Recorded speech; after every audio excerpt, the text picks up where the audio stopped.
everyone, how are you all of you? I hope you are doing well. So today we will start our chapter number 10 in social studies and our chapter name is our environment. So let's get started our chapter. The 5 basic need of human being from the environment are oxygen, जो हमारे मानव की जो 5 मूलभूत आवश्यकताएं हैं हमारे पर्यावरण से वो हैं oxygen, water, food, shelter and warmth. तो आपको इन जो भी सारी दूसरी चीज़ें हैं जो कि हमें हमारे अर्थ प्लैनेट से मिलती हैं उन सभी के बेसिस पे आपको ये fill in the blanks fill करने हैं। तो चलिए स्टार्ट करते हैं। यहाँ पर बोला है we breathe dash from the dash. We breathe oxygen, हम ऑक्सीजन को ब्रीथ करते हैं, सांस लेते हैं। कहाँ से? फ्रॉम द एयर, हवा में से ऑक्सीजन को तो सांस लेते हैं हम। तो अब नेक्स्ट है we get dash from the dash. We get water, ठीक है, फ्रॉम द, हमें वाटर कहाँ से मिलता है? फ्रॉम द रेन, रेन बारिश से हमें पानी मिलता है। विच फिल्स अवर, जो कि हमारे किसको फिल कर देता है? हमारे विच फिल्स अवर लेक्स, हमारी जो झील होती है उसको फिल करता है। रिवर्स एंड, रिवर हो गई, और हमारी जो दूसरी चीज़ क्या बोली यहाँ पे? बकेट्स, बकेट्स को हमारी बाल्टियों को फिल करता है। एंड स्टोर्स इन, सॉरी यहाँ पर आएगा हमारा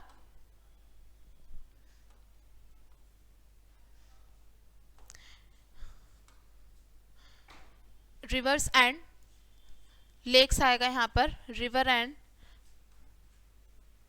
ओशियन आएगा, सॉरी यहाँ पर आएगा ओशियन। एंड यहाँ पर आएगा buckets, reservoir and water tanks. We get dash from plant and dash, हमें क्या चीज़ मिलती है? We get food from plant and animals.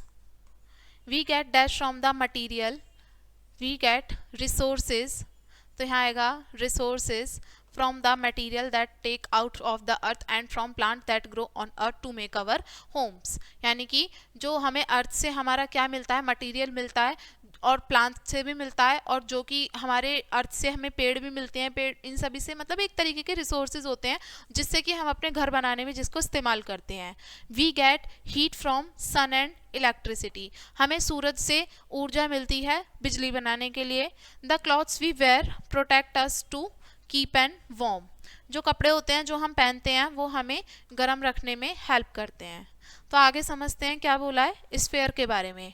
All the living and non living things on the earth make up it's environment, जो भी हमारी सजीव और निर्जीव वस्तुएं हमारी पृथ्वी पे वो मिलकर हमारा पर्यावरण बनाती हैं। जो नॉन लिविंग पार्ट है हमारे एनवायरनमेंट का, उसमें 3 मुख्य हिस्से आते हैं, atmosphere, hydrosphere and lithosphere. Atmosphere जो होती है हमारी जो ऑक्सीजन की और दूसरी गैसेस की जो लेयर होती है उसको कह देते हैं, जो कि हमारे अर्थ के चारों तरफ काम करती है, हमारे अर्थ के चारों तरफ होती है।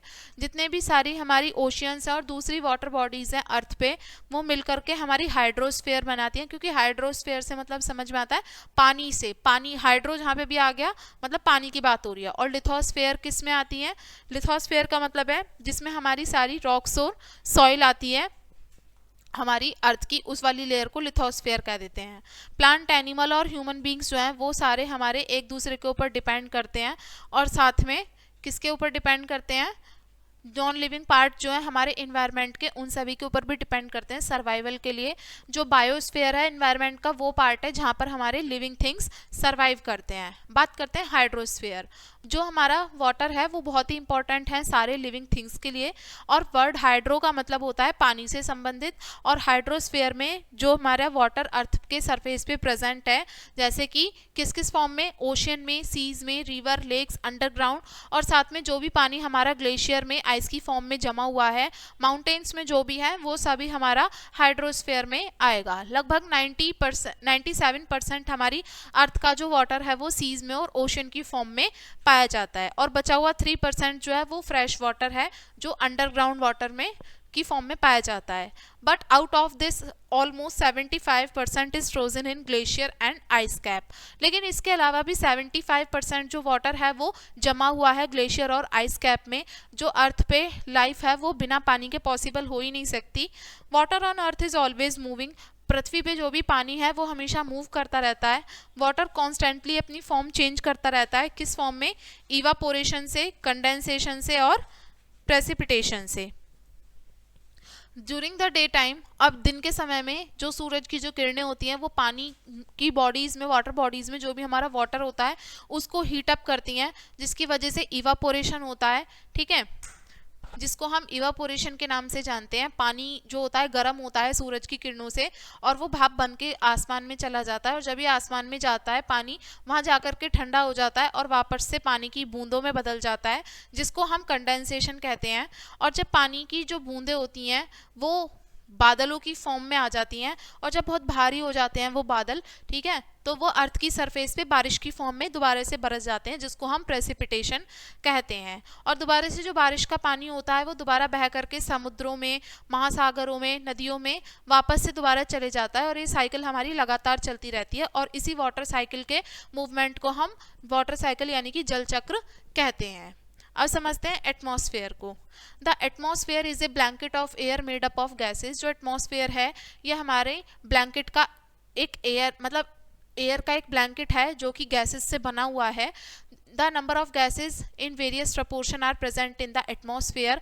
बहुत सारी गैसेज जो हैं हमारे एटमॉस्फेयर में अलग अलग प्रपोर्शन में पाई जाती हैं। जैसे नाइट्रोजन गैस 78% पाई जाती है, ऑक्सीजन 21%, और जो बची हुई छोटी मोटी गैसेज हैं जैसे कार्बन डाइऑक्साइड, हाइड्रोजन, और बची हुई गैसेज जैसे कि आर्गन, क्रिप्टन और हीलियम, ये भी छोटे छोटे प्रपोर्शन में या रेशो में पाई जाती हैं। और दूसरी जो इंपॉर्टेंट गैसेज हैं जो सर्वाइवल के लिए इंपॉर्टेंट है वो है ऑक्सीजन।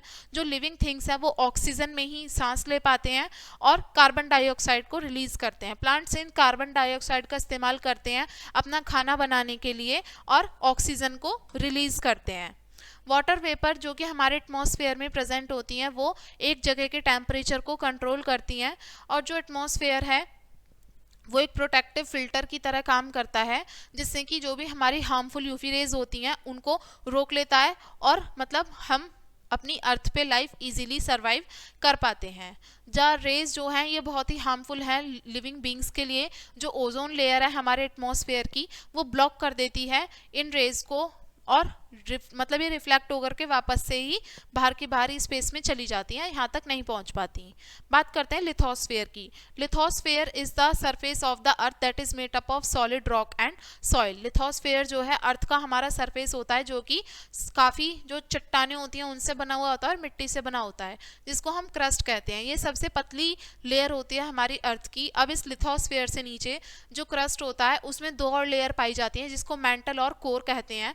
मेंटल जो होती है वो मिडिल लेयर होती है जो थिक होती है क्रस्ट से लेकिन पतली होती है कोर से। जो मेंटल होती है वो कहाँ पाई जाती है? कॉन्टिनेंट्स के नीचे और ओशियन के नीचे पाई जाती है। जैसे हम पृथ्वी के अंदर जाते हैं तो पृथ्वी हमारी काफ़ी गर्म और गर्म होती चली जाती है जैसे जैसे प्रेशर बढ़ता है। और कोर जो होता है हमारा दो पार्ट्स में पाया जाता है, आउटर और इनर कोर। जो आउटर कोर होता है वो लिक्विड होता है और जो नेचुरल रिसोर्सेज होते हैं हमारे अर्थ के वो लिथोस्फेयर में पाए जाते हैं, जो कि इसको और ज़्यादा महत्वपूर्ण बनाते हैं। आगे यहाँ देखिए आप, इस डायग्राम के जरिए आपको समझाया गया है। ये हमारी लिथोस्फेयर है। लिथोस्फेयर यानी कि ऊपर का जो पार्ट होता है ये, ठीक है, सबसे ये टॉप मोस्ट लेयर है, और साथ में ये हमारी मेंटल है जिसको अभी मैंने बताया। ये यहाँ से लेकर के यहाँ तक का ये पूरा हिस्सा ये मेंटल में आता है, और ये बचा हुआ नीचे का जो हिस्सा आता है ये वाला, ये है हमारा कोर। कोर को मैंने भी बताया टू फॉर्म में डिवाइड किया गया था, एक तो लिक्विड में और सॉलिड में, और ये हमारे बिल्कुल नीचे तक का पार्ट होता है। अब समझते हैं biosphere. The biosphere include those part of atmosphere, lithosphere and hydrosphere where life exist. Biosphere के अंदर हमारा एटमॉस्फेयर, लिथोस्फेयर, हाइड्रोस्फेयर का वो वाला पार्ट आता है जहाँ पर लाइफ एग्जिस्ट करती है। जैसे कि हमारे जितने भी लिविंग ऑर्गेनिज्म हैं वो बिना पानी के, ज़मीन के और किसके, हवा के नहीं सर्वाइव कर सकते। उसी तरीके से बायोस्फेयर में क्या क्या चीज़ें इंक्लूड होती हैं, और सारे कंपोनेंट्स होते हैं हमारे अर्थ के।